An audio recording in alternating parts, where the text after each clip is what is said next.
अस्सलाम वालेकुम दोस्तों, उम्मीद करता हूँ अल्लाह के फजल करम से आप सारे ठीक होंगे। देसी चूज़ा फार्मिंग के अंदर देसी फीड के इस्तेमाल के ऊपर आज की वीडियो के अंदर बात करेंगे कि अगर आपका फ्लाक गोल्डन मिस्री का है या सिल्वर गोल्डन का है, 30 दिन की उम्र तक पहुँच चुका है या 45 दिन का हो गया है, या आपने डायरेक्ट माल किसी फार्म से ख़रीदा है जहाँ पे ऑलरेडी तैयार 45 दिन का था और वो इसको कमर्शियल फीड के ऊपर चला रहे थे और आपने इसको देसी फीड के ऊपर चलाना है, तो इसका तरीकाकार क्या होगा? कैसे आपने इसकी फीड को चेंज करना है? और दूसरे नंबर पर अगर आप इसकी फीड को चेंज करें तो कौन सी फीड आप इस्तेमाल करें तो इंशाल्लाह इसका रिज़ल्ट अच्छा आएगा, चूज़े की ग्रोथ पर भी फ़र्क नहीं पड़ेगा। तो चले आए बला ताहीर वीडियो पर बात करते हैं तफसील से। सबसे पहले बात शुरू करेंगे, अगर आप एक दिन वाला चूज़ा ख़रीद रहे हैं तो इसको कभी भी आपने देसी फीड ऑफ़र नहीं करनी। अक्सर मेरे भाई ये गलती करते हैं, पहले दिन या 10 दिन के बाद देसी फीड चलाना शुरू कर देते हैं।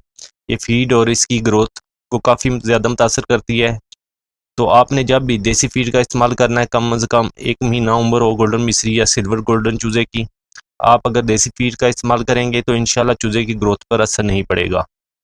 इसके चलाने का तरीकाकार ये है, जब आपकी कमर्शियल फीड बंद हो जाए 30 दिनों के बाद, तो आपने इसको पहले 20% देसी फीड देनी है, 80% आपने वही कमर्शियल फीड चलाएँगे। एकदम खुराक चेंज होने से चूज़ा एक तो फीड खाना छोड़ देगा, दूसरा इसको फीड का जायका अगर पसंद नहीं आएगा तो वो बिल्कुल इसकी ग्रोथ पर असर पड़ेगा। तो आपने पहले 80% पुरानी कमर्शियल फीड चलानी है, 20% नई जो फीड आपने देसी बनाई है इसके अंदर शामिल कर दें। तो इससे चूज़े की जो ग्रोथ है वो भी मुतासर नहीं होगी, चूज़ा ईज़िली वो फीड खा सकेगा। अब इससे अगले दिन 2 या 3 दिन के बाद आपने 20% की रेशो से फीड मिक्स करनी है। 2 दिन के बाद आपने ये रेशो 40% पे ले जानी है, यानी कि आपकी कमर्शियल फीड 60% मिक्स होगी, 40% आपकी इसी में जो देसी फीड है वो मिक्स होगी। यानी कि रोज़ाना की अगर आपके 100 किलो फीड दे रहे हैं, 60 किलो आपकी जो कमर्शियल फीड है वो मिक्स करनी है, 40 किलो आपने फीड जो देसी बनाई है वो मिक्स करके देनी है। इंशाल्लाह चूज़े को इस चीज़ का आइडिया भी नहीं होगा, पता भी नहीं चलेगा कि फ़ीड चेंज हुई है और इस वो ईज़िली फ़ीड शुरू भी करेगा। इसकी ग्रोथ पर भी असर नहीं पड़ेगा। इसी तरह आगे जाते-जाते हर 2 से 3 दिन के बाद आप 10-10% के हिसाब से देसी फ़ीड की रेशियो बढ़ाते जाएँगे। जो कमर्शियल फ़ीड है इसको कम करते जाएँगे, तो इससे जो चूज़ा है वो ईज़िली फ़ीड सारी खाएगा। आप देसी फ़ीड की जो फ़ॉर्मूलेशन है इसके ऊपर अगर बात करें तो काफ़ी भाई ये पूछते हैं कि हम देसी खुराक में क्या-क्या चीज़ें डाल के दे सकते हैं।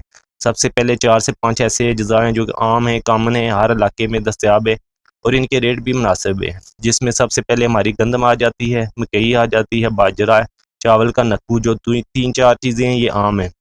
इसके अलावा आप चोकर भी डाल सकते हैं। इन सारी चीज़ों को आपने पिसवा लें, इसका दलिया बना के अपनी फीड में शामिल कर लें। जिस तरह मैंने पहले आपको बताया है इस तरह चूज़े की ग्रोथ पर असर नहीं पड़ेगा और आपका चूज़ा भी हेल्दी रहेगा और इसका वज़न भी ठीक रहेगा। नेक्स्ट इंशाल्लाह मैं मुकम्मल 100 किलो देसी फीड के मुकम्मल फार्मूलेशन का तरीका आपको बताऊँगा, जिससे आपकी चूज़ों की ग्रोथ इंशाल्लाह बेहतरीन रहेगी।